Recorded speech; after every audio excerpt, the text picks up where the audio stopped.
Café Country, a sua dose de triatlon. Pega o seu café e vem com a gente. Fala galera, mais um episódio do Café Country. Eu sou Beto Nitrini, estou aqui com Érica Magrice e Wagner Espadoto neste dia frio e chuvoso em São Paulo. E aí, Vagnão, e aí, Érica, como estão as coisas por aí? Estão bem, mas você sabe que teve gente que já teve que abandonar o cargo aqui, o posto, né? Já teve que cuidar do mini coach. E olha aí, ó, no lugar da Érica, substituição entra Gordinho. Ex-gordinho. Agora eu vou passar... Não existe, ex-gordinho não existe. Já viu ex-gordinho? Não existe ex-gordinho. Eu não vou brincar aqui com o que eu quero, porque eu não posso, mas ex-gordinho não existe. Agora trocou, agora o gordinho, coach GG, você. Não brinca. E aí, Serginho? E aí, Betão? Tudo beleza? Bom? Fala, Henricão. Fala, Serginho, tudo bem? Nosso blogueiro. É blogueiro esse moço? Esse moço é blogueiro? O cara é um influencer, meu. Já estamos gravando? Eu nem sei, tá ao vivo? Já estamos gravando, já. Estamos gravando, já? Você vai falar que agora tá gravado, meu. Então tá bom. Então vamos lá.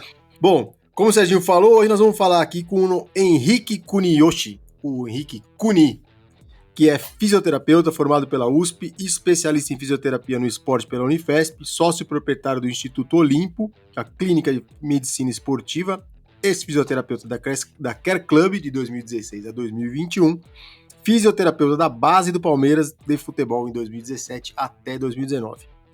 Maratonista em Porto Alegre 2022, agora se aventurou no triatlo no Tri-Day, mas acho que não curtiu muito não, né, Cuni? Curti. A pandemia é que deu uma cortada na minha brisa. Mas aí depois não reanimou. Aí depois eu não voltei mais. Mas aí, cara, então queria te agradecer pela sua participação aqui, por ter atendido o nosso convite e seja muito bem-vindo aqui ao Café Country. Brigadão. Eu queria agradecer aí pelo convite, pela oportunidade de falar com vocês e com todos os ouvintes aí do podcast. Ouço falar bastante de vocês, todos os meus pacientes escutam, é animal mesmo. E para mim é sempre um prazer aí falar sobre fisioterapia, sobre corrida, sobre lesões e sobre o que vai rolar aí na nossa conversa. Beleza, é isso aí.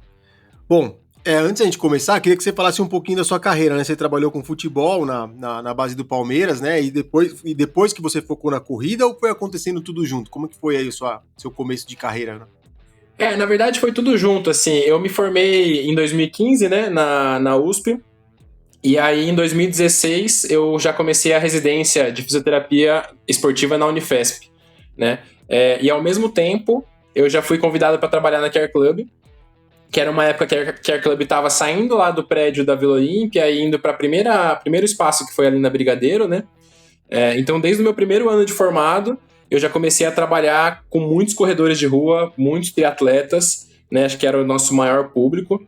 Então, desde 2016, aí eu fazia isso enquanto eu fazia a residência, né? Então, era uma rotina meio corrida, porque eu estudava, então, na residência das 8 da manhã às 17 horas e atendia pacientes na clínica das 18 às 21 horas, né? Então, atendia mais ou menos uns 3 pacientes por dia. E desde então, eu já comecei a pegar muita gente que ia na época... eu lembro que era no primeiro semestre, já começava a pegar a galera que ia para as maratonas do primeiro semestre, né? Tóquio, Londres, já peguei gente que ia pro Ironman, logo no começo da carreira, assim. E aí eu me formei lá em 2016 na residência, na Unifesp, e já fui convidado para trabalhar no Palmeiras, na base do futebol.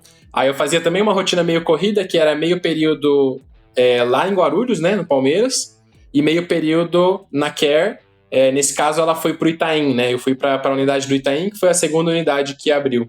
Uma viagem por dia, assim, né? Você sai de Guarulhos... Uma viagem por dia. Uma 23 de maio por dia, uma marginal Tietê por dia. Pois podia ter escolhido o Corinthians, que ia ser mais perto nessa época, né? Não, escolheu o Palmeiras, né? Depois que curou, né? Exatamente.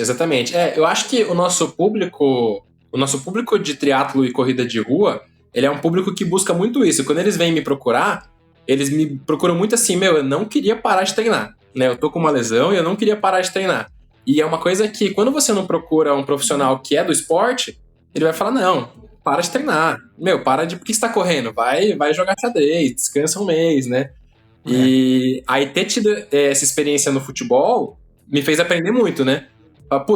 Tem casos que dá pra gente continuar assim treinando e tem casos que não, né? Tem casos que a gente realmente tem que parar. Mas a gente tem essa experiência muito de falar assim, putz, você quer continuar treinando? Eu sei que o esporte, às vezes nem é que a pessoa ganha dinheiro com isso, né? Mas é o Momento de prazer da pessoa, né? O escape, né? Ô, Wagner, você parou porque você lesionou? Eu não sei, porque eu nunca vi você treinando mais. Conta, foi isso? Você lesionou aí, você parou, Wagner? Eu lesei, eu acho. Lesei, sabe, a cabeça? Lesei, eu não Eu lesionei. ia falar isso, ele usou a diferente. cabeça. Não, na verdade eu parei porque eu tava numa decisão entre competir ou me tornar um profissional. Coach que estuda e que quer se envolver um pouco mais a fundo com as coisas, eu optei por ser um cara que estudava mais. Mas agora eu sinto uma enorme necessidade e um certo arrependimento de ter parado como eu parei. Ou seja, eu zerei, né? Eu zerei treinos. Isso é um problema grande. Mas assim, você falou que começou ali na Quera, ali ainda junto com o Marcos Paulo ali, que era uma salinha de 3x3 e foi para uma clínica de sei lá quantos mil metros quadrados. E aí, possivelmente, foi aí nesse momento que você começou a ter contato mais com os maratonistas e triatletas. Levando em consideração que, como você bem disse, o tipo de lesão é diferente e o tipo de atleta que se tem na mão é diferente, em termos de base, de tudo, como que você fez num primeiro momento para lidar com essas novas lesões, né, que foram aparecendo para você e a conduta de um esporte diferente, que é a maratona e o Ironman ou o triatlon, por exemplo? Putz, cara, assim, é um processo de aprendizado constante, né? Quando você é novo na área, você acaba aprendendo muito com os pacientes que chegam pra você, né? Então, quando eu comecei a trabalhar, eu já tinha corrido há um tempo, meu pai é corredor, desde que eu me conheço por gente assim, mas eu sabia zero de linguagem, né? Então, o triatleta chegava pra mim e falava, putz, eu treinei, eu senti dor, senti cãibra na posterior quando eu fiz a transição. Putz, o que é transição? Né? Eu fiz, fiz um treino de Big Gear e senti o meu joelho. Putz, o que é Big Gear, né? Então, no começo você acaba aprendendo muito com os pacientes que vão passando com você. E a partir do momento que você vai ouvindo as demandas, você começa a estudar sobre, né? Assim, putz, agora eu tô trabalhando num lugar que as pessoas têm muita condromalácia patelar. Putz, as pessoas têm muita tendinite de Aquiles. Quando você tá na graduação, você aprende meio que um geralzão, né? Você aprende de tudo um pouco e, na verdade, você não sabe de muita coisa, né? E aí você vai escutando a demanda das pessoas que vêm pra você e você vai aprendendo com elas e depois você busca estudar pra se aprofundar mais no assunto, né? Então, acho que essa é a primeira coisa, assim. Cada pessoa que vinha comigo, eu aprendia um pouco e até hoje eu aprendo, né? Até hoje, cada pessoa que vem é um ensinamento novo, é uma curiosidade nova, é uma coisa que eu vou buscar estudar, né? Então, acho que essa foi a principal coisa que virou a chave, assim, quando eu comecei a trabalhar. Cuni, deixa eu fazer uma pergunta aqui. O trabalho do fisioterapeuta, assim, o que a gente tinha, né, há tempo atrás? Você vai lá, vai no ortopedista, que você tá com uma dor, o cara vai lá, faz a fisioterapia, 10 sessões, 20 sessões e, volta a treinar, volta a sua atividade, né, sei lá. Hoje, né, mudou esse papel do fisioterapeuta. Você não atende só o cara que tá lesionado, né? Qual é o papel do fisioterapeuta hoje na preparação do atleta amador, do profissional, né? O que mudou nisso? Cara, a gente tem muita coisa importante para fazer como fisioterapeuta do esporte. Eu acredito que o futuro, que tem algumas pessoas que já fazem isso hoje, mas é o futuro mesmo da saúde no esporte, é a prevenção, né? Então a gente... acho que a parte mais importante que o físio deveria fazer no esporte é prevenir lesões nos atletas, né? Aí a prevenção, ela envolve várias coisas, né? Então, a prevenção, acho que antes de tudo, puxar um pouco o saco do Vagnão, mas a prevenção, ela envolve antes de tudo um trabalho em equipe, né? Então, não depende só do físio, não depende só do treinador, não depende só do médico. Então, depende de todo mundo trabalhando junto, né? Não adianta um estragar de um lado, o outro tentar arrumar do outro, né? Ou o médico fala para parar, mas o treinador quer continuar, ou o atleta quer continuar e o treinador não quer que ele continue, né? Então, esse é o primeiro trabalho que o fisioterapeuta entra no time, né? Então, tem que fazer parte do time do atleta. E aí, a prevenção vai envolver muitas coisas, né? Vai envolver fortalecimento muscular específico, né? Vai envolver avaliação e, se precisa, trabalho de flexibilidade, mobilidade, né? Vai envolver uma parte que eu gosto muito de fazer, que é avaliar e intervir, se preciso, na biomecânica, né? De corrida, de bike, de natação, né? Ele vai trabalhar na parte de recuperação muscular. Então, a parte de recuperação muscular é muito importante para a prevenção de lesão de um atleta, porque puta, o endurance é pesado, né? Então o cara tá sempre treinando cansado, e às vezes se ele não tem uma recuperação muscular adequada, ele tem mais chance de se machucar, né? Então essa parte é muito, muito importante, além da reabilitação de lesão, né? Antigamente era muito comum as pessoas só procurarem o físio realmente quando já tava machucado, né? E hoje em dia, cada vez mais eu falo pros atletas que passam comigo, cara, antes de você estourar, você já tinha que estar aqui. Entendeu? É muito mais fácil tratar e é muito mais fácil ele continuar evoluindo no esporte, porque ele não vai precisar parar, né? É verdade. É a preventiva, né? É a fisio-preventiva que o atleta não entende a necessidade de estar ali semanalmente ou quinzenalmente ali fazendo um martelinho de ouro, literalmente, né? É um problema. E existe uma orientação, a maioria, pelo menos eu, oriento muito a essa questão da prevenção, da fisio-preventiva, porque é muito melhor você prevenir do que depois tratar. O tratar, ele envolve aí uma retirada, de certa forma, do atleta das atividades, uma diminuição de carga, diminuição de desempenho e performance no médio e longo prazo, dependendo do tempo que ele tem ali para treinar ou o tempo que ele tem para a prova. A gente sabe que, independente da data da prova, o corpo em si, ou a recuperação, regeneração que for, é regida aí por premissas básicas que o próprio corpo tem o seu tempo, ou seja, não adianta a prova ser amanhã que o corpo não vai recuperar de hoje para amanhã, né, ou enfim. Então tem questões aí importantíssimas, eu concordo muito com você. Eu concordo também, eu acho que as pessoas muitas vezes elas só usam, né, a gente fala dessa forma bem básica, usa o corpo, né, e vai, e faz tiro, e pedala, e nada, mas cuida pouco, né, trata pouco. Então, acho que, eu não sei se existe aí uma regra ou uma proporção, mas eu, por exemplo, no meu dia, eu tento, da mesma forma que eu uso, né, meu corpo, eu tento cuidar dele, né, eu tento fazer bastante alongamento proporcionalmente, fazer massagem, fazer uma fisioterapia, quer dizer, que é o que o Wagner, que vocês estão falando, é prevenir mesmo. E eu acho que a gente se sente melhor, né, Henrique? Eu acho que rende mais, né, quando você está cuidando assim, né? Inclusive o desempenho no dia a dia dos treinos, queria que você falasse, melhora, né? Exatamente, com certeza, assim, porque, cara, quando a gente está treinando para uma prova específica, qualquer prova que seja, né, a gente tem um volume de treino que vai crescendo aos poucos, tem uma intensidade que vai sendo colocada nos treinos, né, e a gente vai sentindo pequenas dores, né, então são dores que, se você não for atrás de um físio, você consegue continuar treinando com essa dor, mas ela vai atrapalhar um pouquinho. Então você tá ali, eu tô sentindo um pouco minha panturrilha, mas putz, tá tudo bem, eu vou continuar treinando. Né? Essa dor, ela pode atrapalhar um pouco o seu treino, né? Então você tem que diminuir um pouquinho a intensidade, né? Aquele tiro que era para ser muito forte, sei lá, um tiro Z4 era para ser muito alto, só que a panturrilha tá pegando um pouquinho, então eu vou fazer um Z3, sabe? Se você trata esse tipo de dor, que ela não é aquela dor que ainda é suficiente para você parar, mas você já tratou ela nessa hora, você consegue treinar melhor. E se você consegue sempre treinar melhor, você vai evoluir mais, né? Provavelmente você vai evoluir mais e vai alcançar melhores performances no esporte. E a fisiopreventiva também serve para isso, né? Ela serve para você sempre estar na sua melhor performance. E me fala uma coisa, você acha que atletas assim, um pouco mais velhos, como o Beto, eles necessitam de uma atenção maior, um cuidado? Eu sabia que ele ia falar isso. Como que é esse cuidado com os atletas sêniors? É a marreta de ouro, Wagner. Eu já vou na físio, vou mandar um abraço pro Alê, meu que vou na físio. Desde a minha lesão, que tive aquela lesão no piriforme em 2017, eu vou no Alê. Wagner, aí não é mais. E agora tem o Nilson que vem aqui ainda, fazer massagem. É marreta, né? Bigorna de ouro. O Nilson é marreta mesmo, filha da mãe.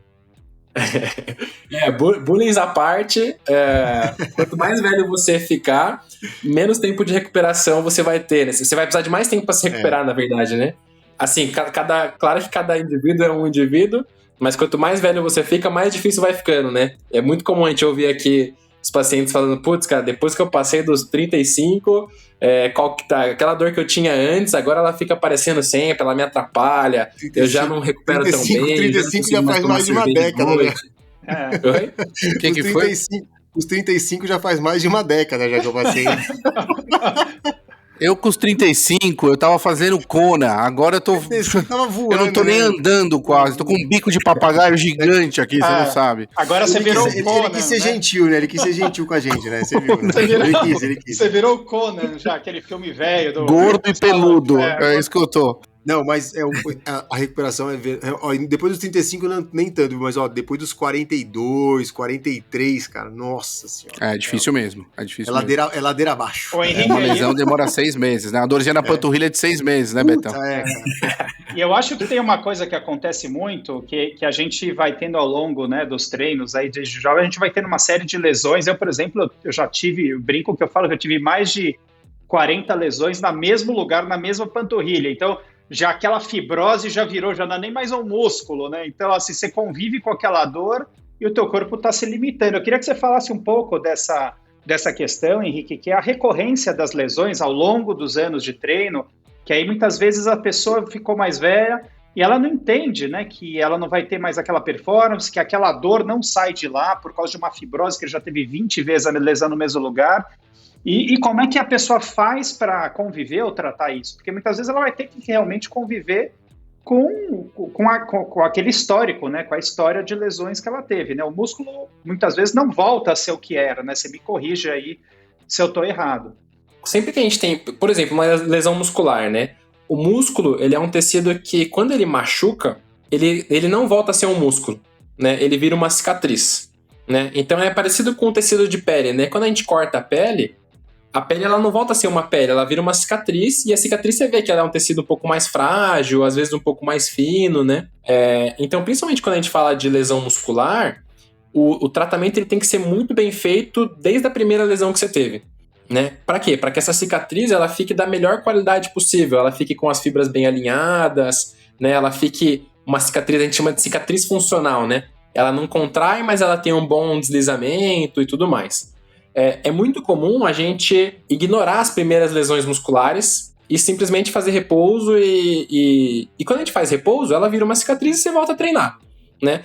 Só que como ela vira uma cicatriz de qualidade ruim, você aumenta a chance de você ter relesões, ou no mesmo lugar, ou ao redor dessa cicatriz, né?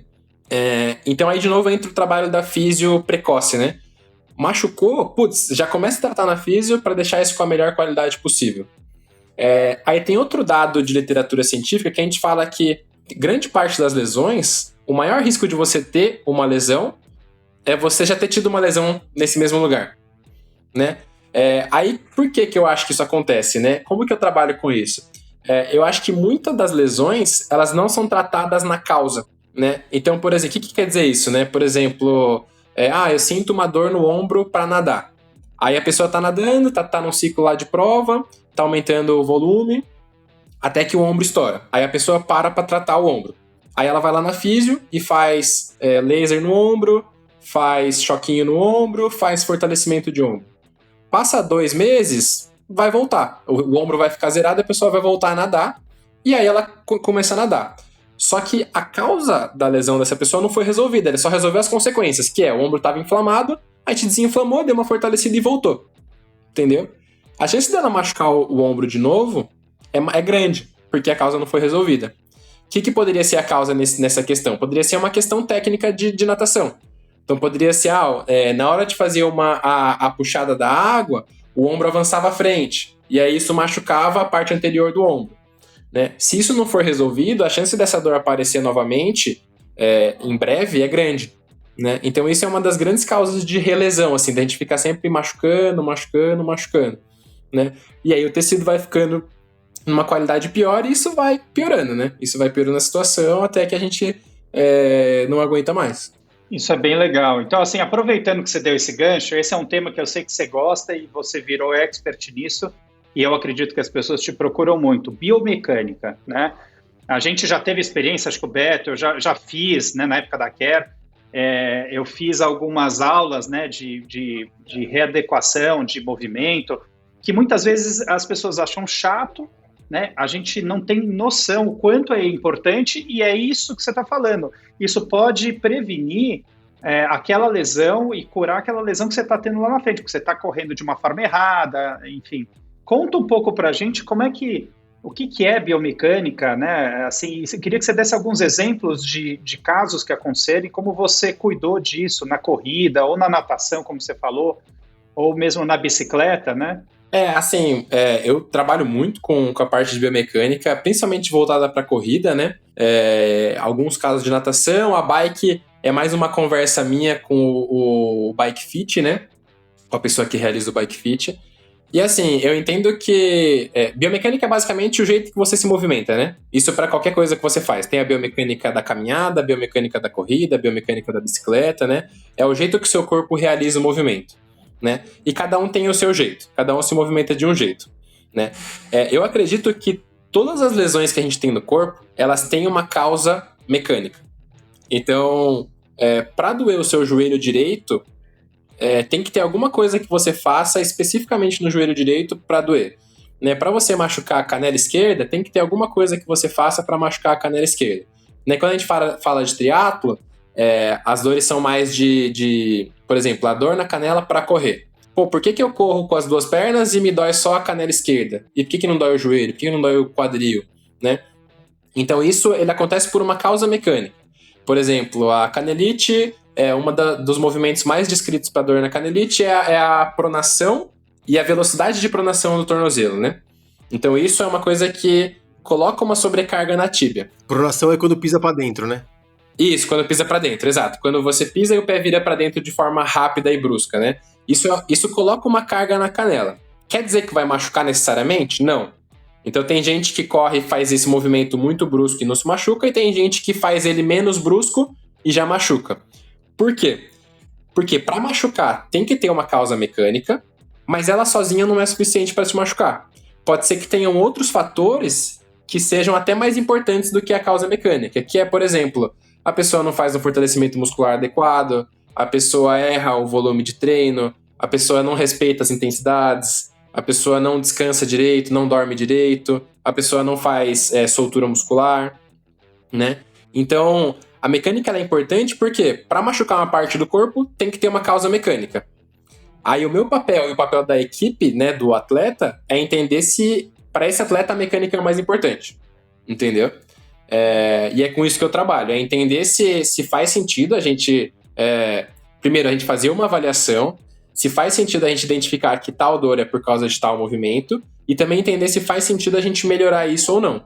O Henrique, né? Diz uma coisa, e aí, assim, obviamente você não vai conseguir, que a gente está gravando, ninguém vai conseguir visualizar, mas são sessões, são exercícios específicos que as pessoas fazem nos esportes para, assim, de correção de movimento, é isso que a gente está falando?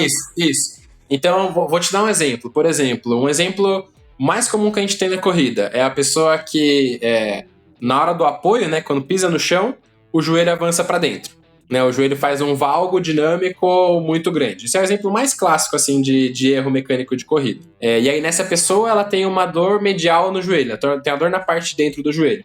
A partir do momento que a gente identificou que esse é o problema, esse que a gente tem que corrigir, a gente planeja um tratamento contínuo.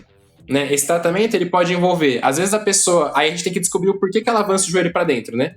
Pode ser que ela avance o joelho para dentro porque falta força no quadril, porque falta força no quadríceps, porque falta estabilidade do quadril. Pode ser porque o tronco balança muito para o lado na hora de correr, e aí o joelho tem que ir para dentro para compensar. Pode ser por questões técnicas de corrida, então às vezes a pessoa avança muito, tem um overstride, né, toca o pé muito à frente do centro de massa, e aí isso faz com que ela não consiga sustentar logo de cara. E aí a gente planeja então sessões de exercícios pensando em corrigir essa mecânica, né? E é um processo de aprendizado, né? Então, tem pessoas que levam 2 sessões, tem pessoas que levam 12 sessões, tem pessoas que levam 20 sessões, né? Sabendo que ninguém precisa correr perfeito, né? A gente não precisa corrigir esse movimento 100%, mas entender que a gente tá falando de endurance, né? Então, é um movimento muito repetitivo. Se a gente melhora um pouquinho desse movimento, como ele vai ser repetido muitas vezes no seu treino, a chance de você melhorar é muito grande. Uma coisa que eu ia te perguntar, né? Isso é uma coisa que a gente fala. Você falou, né, de correr, a corrida perfeita e tal. Tem muita gente que às vezes quer mudar a forma, não tem lesão nenhuma, né? Mas fala, não, quero mudar minha mecânica porque para ficar mais bonito ou para ficar mais eficiente, né? E aí você acaba gerando uma lesão porque o corpo tá tão acostumado a correr de uma forma, entre aspas, errada ou feia, né? Que você, quando tenta fazer uma mudança, acaba dando problema, né? A gente teve eu acho que até uns 5, 6 anos atrás começou a surgir esse negócio, não pode mais, ninguém pode correr com o calcanhar, tem que todo mundo... E aí as pessoas queriam mudar a forma de correr, né? Você lembra aquele tênis Newton, Betão? Isso, tinha esse tênis, né? Que tinha... Então tinha essas coisas, né? Então Como é que você vê, assim, vale a pena? Sempre vale a pena mudar a biomecânica? Meu, cara, você tá correndo, não tá tendo lesão? Deixa assim, não é isso que vai mudar a sua vida, né? Então, como que você vê Cara, isso? é isso, assim. Hoje eu vejo o mundo muito polarizado em tudo, né? E nessa parte de mecânica é muito isso, né? Parece que tem as pessoas que querem mexer em todo mundo e tem as pessoas que falam, meu, deixa todo mundo correr do jeito que corre, porque é natural da pessoa. E eu acho que tem um raciocínio por trás disso, né? É você entender se essa pessoa realmente vai se beneficiar disso, né? Então, por exemplo, né? Se a pessoa tem um objetivo muito claro de performance, ela quer, meu, eu quero correr mais rápido. E aí a gente avalia a mecânica, entende que essa pessoa tem fatores mecânicos a melhorar, mas essa pessoa não tem um bom treinador de triatlo, corrida, a pessoa não respeita a planilha, a pessoa não faz um bom fortalecimento muscular, então não vai ser a mecânica que vai ser o grande fator para essa pessoa melhorar. E tem pessoas que não, tem pessoas que já fazem tudo, eu já atendi pessoas assim também, por exemplo, eu já atendi um paciente que ele treinava muito bem, fazia tudo direitinho, tinha um puta treinador, tinha uma puta preparação física, e ele queria muito fazer um sub-3 na época, que era índice para Boston, enfim. E aí ele me procurou, ele era de Santa Catarina. E aí a gente avaliou a mecânica, identificou alguns fatores, propôs um tratamento, conversou isso com o treinador dele, e todo mundo topou junto. E aí a gente fez uma intervenção mecânica que ajudou muito, assim. Eu não consigo nem afirmar que ele fez o sub-3 por minha causa, né? Mas foi uma coisa que ele mudou na rotina dele, que ele estava sempre fazendo e não estava dando certo. E aí ele ajustou e na prova seguinte ele fez. Então esse é um caso, né? Agora, por exemplo, a pessoa tá correndo por hobby, a pessoa não liga pra pace, a pessoa não tem lesão e tá correndo ok, eu não vejo por que mudar. Eu tenho duas perguntas. Uma, na verdade, você falou sobre pode ser que ele está se o técnico é um bom técnico. A primeira é, como você identifica um bom técnico e um mau técnico? E a segunda é, o quanto um fisioterapeuta deve ter de conhecimento sobre treinamento? E aí eu te pergunto sobre volumes, intensidades, cargas de treino, interconexão de cargas e heterocronicidade das cargas, para que ele seja um bom profissional. Boa. Caramba, hetero o quê? Pelo amor de Deus. Eu também fiquei meio confuso nessa ideia. Desculpa se vocês não estudam, dá licença. Aqui agora a pergunta ficou técnica. Heterocronicidade. Deuriva, bota a tradução aí pra nós, depois, por favor. A gente vai dar um Google grátis pra todo mundo poder pesquisar depois. Põe embaixo, né? Na explicação. Já colocamos lá no link. Vamos lá, cara, boa pergunta bem legal. Eu acho que, pra mim, assim, um bom treinador, a primeira característica que eu olho, assim, a relação que ele tem com o atleta. Então, é o quanto ele entende o atleta, o quanto ele consegue se adaptar às demandas do atleta, né? Entender que vai ter treino que ele não vai estar tão bem e que talvez tenha que ser ajustado, ou vai ter treino que mesmo ele não estando tão bem, ele tem que fazer, mas isso tem que ser justificado, né? Tem que ser visto justificado, né? Que entenda... a gente trabalha com atleta amador, né? Basicamente, 90% dos nossos atletas são amadores. Então, entender como que a rotina desse atleta amador conflita com a rotina de treinamento, né? De triatlo, corrida, para fazer os ajustes. Então, essa é a principal coisa, assim. Quando a gente fala de ciclo de treinamento, de periodização, aí que entra um pouco da primeira e um pouco da segunda pergunta. Eu acho que o fisioterapeuta ele tem que entender um pouco, mas eu também acho que o fisioterapeuta ele tem que ser muito capaz de conseguir conversar com o treinador para entender, por que você tá fazendo isso daqui tá tudo certo, isso daqui você... Por exemplo, assim, é muito comum um atleta vir comigo e eu falar assim, eu, por mim, diminuiria seu volume de corrida. Mas eu conversaria com o seu treinador antes para entender se a gente pode fazer isso sem atrapalhar o nosso treinamento. Entendeu? Então eu não preciso entender disso. Mas eu preciso saber conversar, eu preciso entender o mínimo para saber conversar e discutir de forma adequada, né? Se eu não sei nada, eu não vou nem saber por onde discutir. Eu vou falar, Wagner, baixa o treino do cara, porque o cara tá machucado. Aí você vai falar, não, eu preciso manter esse treino porque a prova dele é daqui a um mês, ele tá na fase de mesociclo de não sei o quê. Se eu não souber essas coisas, a gente vai ter uma conversa muito ruim. E pro atleta isso vai ser ruim. Até para identificar o porquê muitas vezes existe a sobrecarga mecânica, é interessante entender volumes, intensidades, que tipo de atleta que a gente está falando, momento e prova, por exemplo, né? Então, às vezes acho muito interessante quando o fisioterapeuta consegue compreender algumas questões, não no sentido de... eu acho meio que... Eu tenho alguns fisioterapeutas como soberanos. O fisioterapeuta fala pra mim, precisa baixar. Precisa baixar. Precisa diminuir aqui, precisa diminuir. E vamos respeitar para o tratamento funcionar, ele cuidando de lá, eu cuidando daqui. Mas eu também gosto de quando se entende o todo, né? O que tá errado, o que aconteceu, por que isso gerou, né? Qual é a causa, que é o que você falou. Eu preciso entender a causa, né? Para não ter recidivas. É isso, assim, eu acho que nesse caso, assim, sobre, por exemplo, assim, que conhecimentos eu tenho que ter sobre nutrição? Eu nunca vou passar dieta, não tenho nada em relação a isso, né? Mas eu sempre pergunto pro meu atleta que tá machucado, você tá comendo bem? Você tem um nutricionista? Você se sente cansado durante o treino? Porque pra mim isso é muito importante. Às vezes eu falo assim, cara, foda-se que você... Desculpa o palavrão, enfim. Não foda-se mesmo, é isso aí mesmo, tá certo. Pode falar. Foda-se se o joelho vai pra dentro, não importa tanto, porque você não tá comendo pra treinar, você tá totalmente sem energia, e isso que tá fazendo você se machucar, entendeu? Então, bizarro, né? Bizarro. Tem algumas lesões por estresse, que é decorrência de má alimentação, da falta de ingesta de carboidrato, ou muitas vezes falta de absorção de vitamina D, né? Então tem uma questão ali que, se você realmente não caminhar um pouquinho em outros mundos, você fica à deriva, né? É muito louco. Exatamente. Aí eu vou acabar... vou tratar a lesão por estresse da canela da pessoa, mas não vou resolver o problema dela, entendeu? Vai voltar, né? E também tem isso, né? Eu acho que quando eu me formei, eu tinha muita ideia de que eu era o salvador do mundo, assim. Então, tipo, se a pessoa veio pra mim com um problema, eu que tinha que resolver, né? E hoje não. Hoje eu entendo que, cara, tem muitos fatores que estão influenciando. Às vezes sou eu, e às vezes é outra pessoa, e eu tenho que saber identificar e saber orientar pra pessoa certa. Perfeito, show de bola. Henrique, eu tenho um outro ponto, a gente já falou, inclusive fizemos um programa sobre isso, né, porque a polêmica era tão grande, que é o nosso glorioso tênis de carbono, né?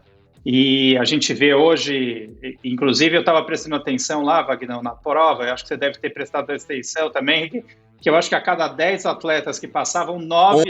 11 estavam de... estavam com o tênis de carbono, né? Uma loucura, assim, porque assim, virou uma febre, e a gente vê as pessoas treinando com tênis de carbono, fazendo longo, enfim, pessoa pesada, pessoa leve, pessoa que corre a 3:1, pessoa que corre a 8:1, quer dizer, a gente vê de tudo, né? Já fizemos, né, Betão, um programa sobre isso e já rendeu. Eu já fui vítima, né, de tênis de carbono, inclusive tive aí com você para a gente tratar, eu te contei por causa disso, né, e parei de usar. Agora, tem gente que se adapta e vai. Qual é a tua opinião, né, sobre o tênis de carbono? E assim, aparece muita gente na fisioterapia, ali na Olimpo, vindo falar com você e que você fala assim, cara, isso aí foi o tênis de carbono, você já sabe. Muitas vezes a pessoa não quer nem admitir porque ela não quer deixar de usar, né? Ela quer continuar usando. Mas você fala, não, meu amigo, realmente foi o tênis de carbono. Como que você enxerga essa história do tênis de carbono relacionado às lesões? Cara, é bem polêmica essa discussão, né? Mas eu tenho uma opinião bem formada sobre isso. Primeiro, assim, entender que cada pessoa é uma pessoa, né? Então tem pessoas que vão se adaptar e tem pessoas que não vão se adaptar. Mas, de forma geral, o tênis de placa de carbono, a grande maioria deles, né, principalmente os mais rápidos, eles são tênis que são mais instáveis, né? Como é que funciona isso, né? Ele é um tênis que ele te joga um pouco mais para a ponta do pé, né? Então ele faz você pisar um pouco mais com a parte da frente do pé, e eles são tênis mais finos, que tendem a ser mais instáveis no sentido de fazer o tornozelo bambear um pouquinho mais, né? Falando numa linguagem menos técnica, né? Então faz o tornozelo geralmente pronar um pouco mais, né? Ele vai um pouco mais para dentro. Para a gente usar um tênis desse da melhor forma possível, se a pessoa fala assim, eu quero usar ele de qualquer forma porque acho que ele que vai me ajudar, a gente teria que fazer uma fase de adaptação para usar bem esse tênis, né? Então, que é usar ele em treinos mais curtos, né? E ir aumentando um pouco a frequência de uso deles. Para quê? Para o seu corpo se acostumar, né? Pô, o seu corpo se acostumar, o que é jogar a pisada mais para frente? Pô, jogar a pisada mais para frente vai fazer você provavelmente usar um pouquinho mais da panturrilha, usar um pouquinho mais da sola do pé. E o fato dele ter a tendência de virar um pouco mais para dentro faz a gente usar um pouquinho mais da fáscia plantar, né? É muito comum a gente ver pessoas que desenvolvem fascite plantar depois de começar a usar um tênis de placa, canelite, né? Que é aquele movimento de pronação. A pronação, ela geralmente está associada com o movimento interno do joelho, então isso pode sobrecarregar um pouco bandilho tibial, né? Fibulares, a musculatura lateral da perna. Então a minha opinião é essa, assim, o tênis de placa de carbono, ele tende a ser mais instável, tá? Porém, quanto mais rápido a gente corre, melhor é a função dele. Então se a gente corre mais rápido, a gente diminui o nosso tempo de contato do pé com o solo, né? Então o pé fica menos tempo no chão. E é isso, aí a instabilidade dele começa a fazer menos diferença, porque você fica menos tempo com o pé no chão. Foi o que quando a gente falou com o Melisque, o Gustavo, que é fisioterapeuta também, né, ele também falou isso, falou quando você pega os profissionais, né, os maratonistas que estão usando, que eles têm um ciclo de passada muito rápido, o tempo de contato é muito pequeno, aí tem uma vantagem muito grande, né? Eu tinha um que eu não consigo usar mais, mas porque me dá essa dor no fibular. Puta, né? Principalmente na perna direita, no dia seguinte, pra mim, eu não consigo usar. Não consigo andar. Então, pra mim, não. Qual é o Você sabe que eu tenho contato, Vagnão? Qual é o teu tempo de contato na passada? 24 horas, porque eu não saio do lugar praticamente.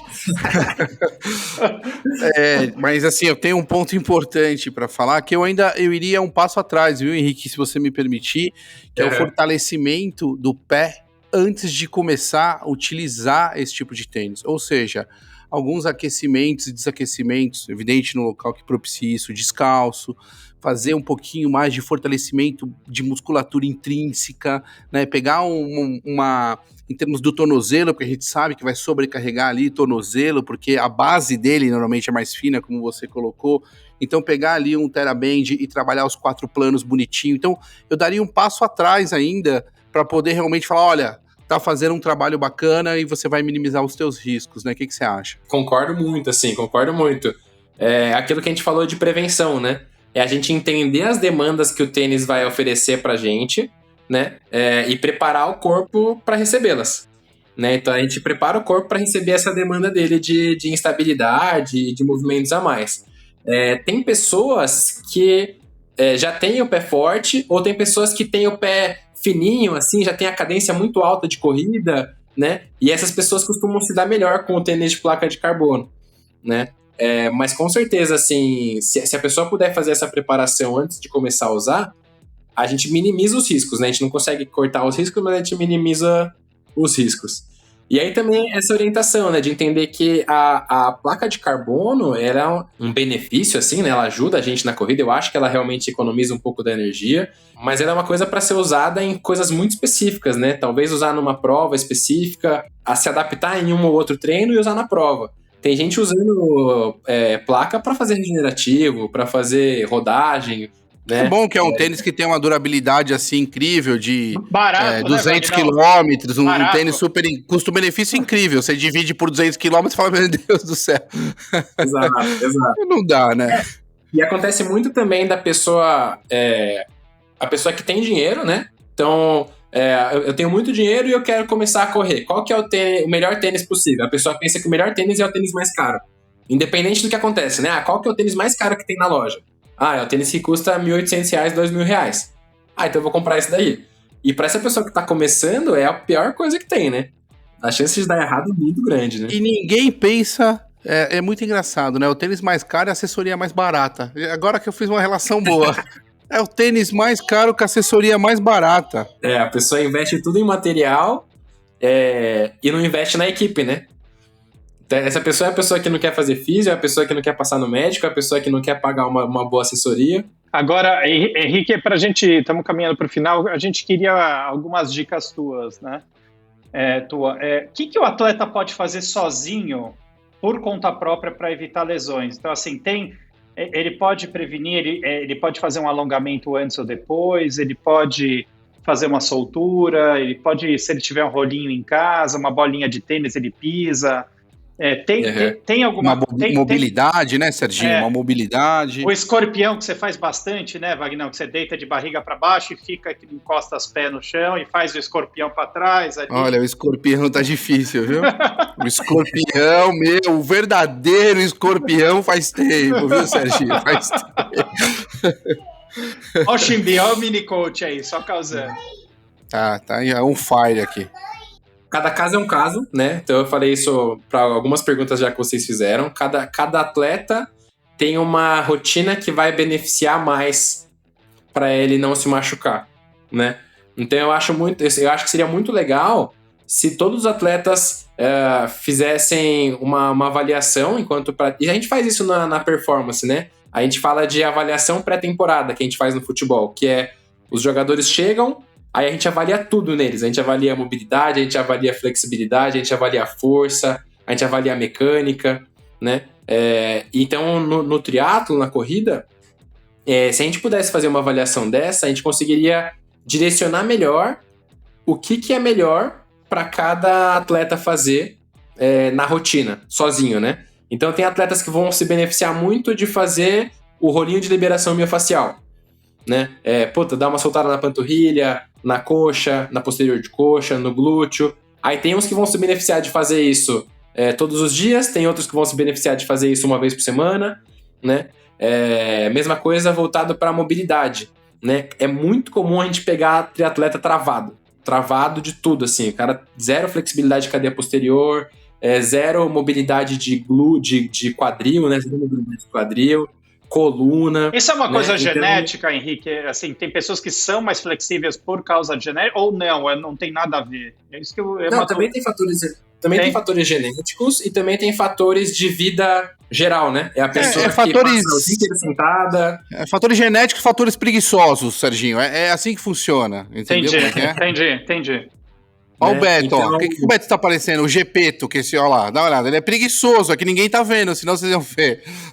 Tô mó firme na flexibilidade aqui, meu. Depois da minha lesão lá, tô mandando ver aqui. Olha o Gepeto. Marisa, bate uma foto, posta isso, por favor.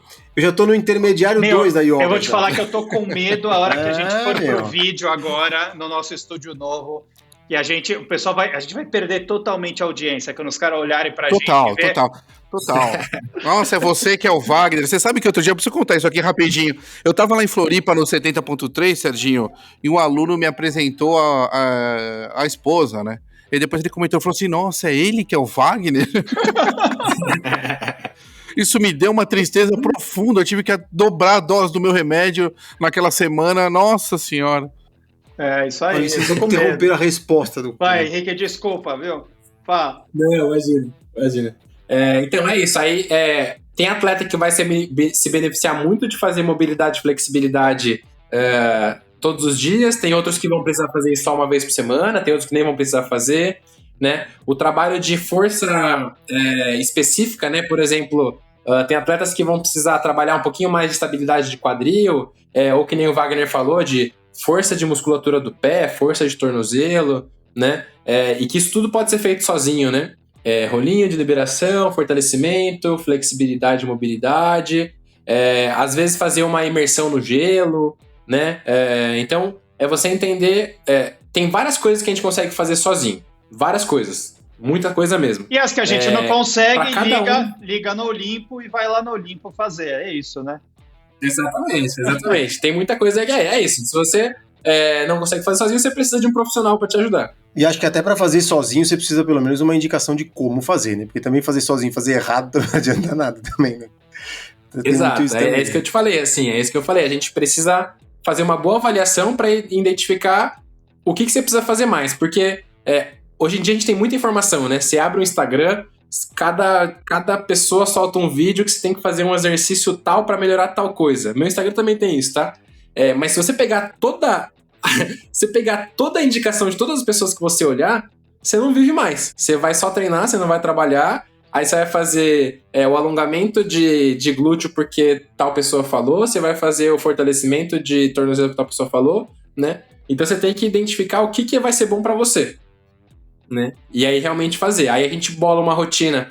Putz, na minha rotina cabe meia hora 3 vezes por semana. Puta, beleza, vamos ver o que a gente consegue fazer sozinho, meia hora, 3 vezes por semana, pra deixar você o melhor possível. Legal. Bom, estamos caminhando para o final aqui. Ô, Vagnão, vamos ter aquele momento, a gente vai aliviar para o Henrique. Vai ter o Roda Presa para o Henrique? Tem que ter o Roda tem Presa, que ter, né? Ele já sentou numa bicicleta. Pode ser tem Roda cara Presa que- no tem cara que futebol tem um Roda também. Presa. Pode ser no futebol também, lá, um Roda Pode Presa ser no lá futebol, pode ser alguma Não. história de algum paciente sem contar o nome, né? Pode Aquela ser. coisa. Pra não dar problema no crefito, essas coisas assim depois. O que é o momento roda presa? Eu fiquei perdido. Cara, olha aí, ó. Olha aí, vendo? ó. Olha aí. Nossa O momento audiência Roda tá Presa baixa, hein? Putz, Tá ruim, viu? nosso programa Tá ruim. tá ruim. O momento Roda Presa é assim, ó, pra você contar alguma gafe que você já cometeu num treino, numa prova, ou algum paciente, pode ser... Você tem cara que tem alguma gafe que você já cometeu numa prova. Então alguma coisa engraçada que aconteceu aí, algum momento Tipo pitoresco aqueles da gases, sua naquele carreira. momento que você tá alongando o atleta, você fala, puta, meu. Uma coisa bizarra, tem que alguma coisa bizarra, tem que ser bizarro. Uma coisa bizarra que já aconteceu comigo. Ou com o atleta teu. Acontece isso de estar alongando, Vagnão, e o cara dá um estouro? Não, acontece isso quando você tá correndo longo, você vai...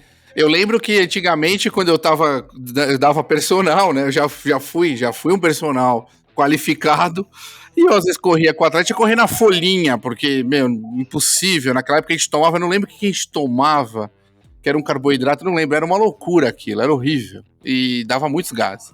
E com certeza ele pega os caras lá pra alongar alguém e, enfim, acontece, não tem jeito, é normal. Não, isso daí acontece, isso daí é meio normal, assim. Você tá, principalmente quando tá perto de prova, assim, por exemplo, pós-prova, puta, aí a gente espera de tudo, né? Primeiro que a pessoa tá suada, tá nojenta, já tá... Caiu gel na roupa. Puta, e geralmente prova, você fica segurando o intestino o tempo todo, né? Acaba a prova, a pessoa... enfim, isso daí eu já tô bem acostumado, assim. Eu tô pensando em coisas bizarras mesmo que já aconteceu. Tem uma história legal, que é de uma paciente minha, se ela ouvir ela vai saber quem é, que ela tava treinando pra maratona de Buenos Aires e ela teve uma fratura por estresse no quadril, né? E aí ela procurou um médico, né? Me procurou, e aí a gente tava tratando essa lesão, e a lesão, ela ia, pelo tempo de cicatrização da lesão, ela ia ficar pronta pra correr, ela poderia correr faltando 2 semanas pra prova. E aí a gente falou, óbvio que você não vai, né? Não tem como, tal. Mas a gente vai tratar pra você ficar bem. Aí quando faltou essas 2 semanas, que ela tava super bem, ela começou a correr, ela falou, eu vou pra Buenos Aires mesmo assim, porque eu já tô com a passagem comprada, já tô com o hotel comprado, tô com tudo certo. E aí eu vou, tudo bem? Tudo bem, pode ir. Eu posso correr alguma coisa na prova?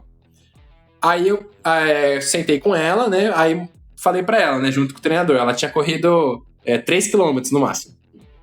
Não, era meia maratona de Buenos Aires, eu acho. Falou, você não pode fazer meia maratona, você não tá apta pra isso e tal. Mas a gente pode fazer o seguinte, a gente fez um planejamento pra ela fazer 7 km durante a prova. E largar a prova.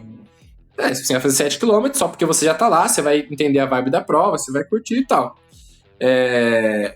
E aí foi isso, ela foi pra Buenos Aires, aí eu dormi. Aí quando eu olhei meu celular assim, tinha a primeira mensagem. Henrique, você vai me matar. Aí eu falei, caramba, o que aconteceu, né? Aí segunda mensagem, Henrique, tô no quilômetro 12, mas tô bem. Terceira mensagem, Henrique, tô no 17. Aí eu acordei com a foto dela com a medalha, assim. Terminou. Ela fez 21K com 2 semanas de treino, sem nenhuma orientação, assim. Eu entendo ela. Eu fiz a mesma coisa na minha primeira maratona, só que foram 42 quilômetros, era pra eu ter feito só 10. Eu entendo ela. A gente vai indo e termina. Total. Hoje eu já entendi que não é pra ir, não vai. Porque prova, eu sei que prova, né, dá vontade de correr, né? O clima da prova é diferente e tal. Então hoje eu já sei que, assim, se não dá pra ir, não vai. Manda um beijão pra ela então, Henrique, agora. Não manda não, sacanagem. Esse roda presa aí foi meio fraco, Vagnão. Valeu, Vagnão, roda presa? Valeu, foi não. suave, né? Foi suave, bem. mas tudo bem. É uma roda presinha, uma roda presinha. Eu preciso pensar mais. Com certeza tem, mas agora não tá fresco na minha memória, não. Pô, mas é isso, pessoal. Bom, Henrique, acho que a gente vai caminhando pro fim aqui. Queria te agradecer Acho que foi bem legal, a gente conseguiu falar de várias coisas aqui. Claro que tem muito mais coisa para falar, sempre tem, né? A gente sempre acaba o programa achando que tinha mais coisa para falar. Mas queria te agradecer a participação, muito legal. Eu sempre acompanho você aí nas redes sociais, vejo seus vídeos lá, as coisas que você faz. Acho bem legal. Parabéns aí pelo trabalho e obrigado por ter aceito o convite aí com a gente. Queria que você tiver mais alguma coisa para falar aí também, fica à vontade. Boa. Então, agradecer de novo pela oportunidade. Acho que falar sobre essas coisas assim, se a gente tá num bar com uma cervejinha, a gente fala por 6 horas, né? E ainda falta assunto, então tem muita coisa para falar, tem muita coisa que a galera tem dúvida sobre lesão. E sempre que vocês quiserem, eu tô à disposição, de verdade. Qualquer coisa é só me procurar por aí também, eu tô sempre por aí, tô no Instagram, tem meu e-mail, tem meu telefone, quem precisar só me chamar. Ô, Henrique, se você colocar nessa cerveja uma pizza, aí você fica 24 horas com o Vagnão, aí vocês não saem mais. Uma só não vai estar rolando. Mas aceito o convite. Obrigado, valeu, Henrique. É isso então, pessoal, siga-nos nas plataformas... Como é que é, Betão? Siga-nos nas nossas redes sociais. Redes sociais. Redes sociais e plataformas de streaming. Exato, Spotify, Google Podcast, entre outras. Galera, muito obrigado. Henrique, demais. Valeu mesmo. Um abraço a todos e até mais. Valeu! Valeu! Café Country, a sua dose de triatlo. Pega o seu café e vem com a gente.